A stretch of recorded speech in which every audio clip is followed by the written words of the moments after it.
একটি ছোট গ্রামের শেষ প্রান্তে থাকত এক ভাই ও এক বোন। ভাইয়ের নাম ছিল রাহাত, আর বোনের নাম ছিল মায়া। তাদের জীবনে আর কেউ ছিল না। ছোটবেলা থেকেই তারা একে অপরের ভরসা, একে অপরের পরিবার। রাহাত ছিল পরিশ্রমী ও সাহসী। মায়া ছিল শান্ত, মিষ্টি আর খুব যত্নশীল। প্রতিদিন সকালে রাহাত মাঠে কাজ করতে যেত, আর মায়া ঘরের সব কাজ সামলাত। সন্ধ্যায় রাহাত ফিরে এলে দুজন একসঙ্গে বসে গল্প করত। তাদের ছোট্ট ঘরটি হাসি আর ভালোবাসায় ভরে থাকত। একদিন গ্রামের কাছে থাকা জঙ্গলে রাহাত কাঠ আনতে গেল। যাওয়ার আগে মায়া বলল, ভাইয়া, সাবধানে যেও। তুমি না ফিরলে আমার খুব চিন্তা হবে। রাহাত হেসে বলল, আমি তাড়াতাড়ি ফিরে আসব।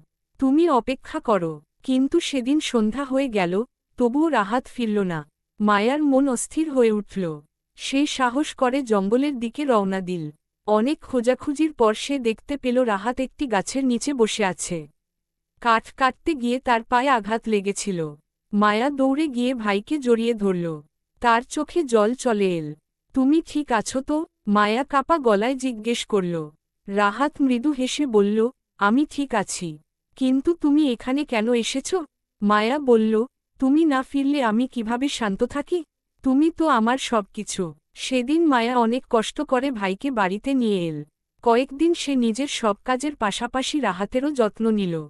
রাহাত তখন বুঝতে পারল, তার বোন শুধু বোন নয়, তার সবচেয়ে বড় শক্তি। কিছুদিন পরে রাহাত সুস্থ হয়ে উঠল। সে মায়াকে বলল, তুমি না থাকলে আমি হয়তো এত দ্রুত ভালো হতে পারতাম না। মায়া হেসে উত্তর দিল, আর তুমি না থাকলে আমার পৃথিবীটাই ফাঁকা হয়ে যেত। এরপর থেকে তারা আরও বেশি একে অপরের খেয়াল রাখতে লাগল। সুখে দুঃখে, হাসিতে কান্নায় তারা সব সময় একসঙ্গে থাকত।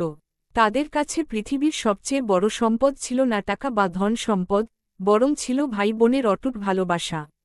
সময় যতই এগিয়ে যাক, রাহাত ও মায়ার সম্পর্ক কখনো বদলায়নি।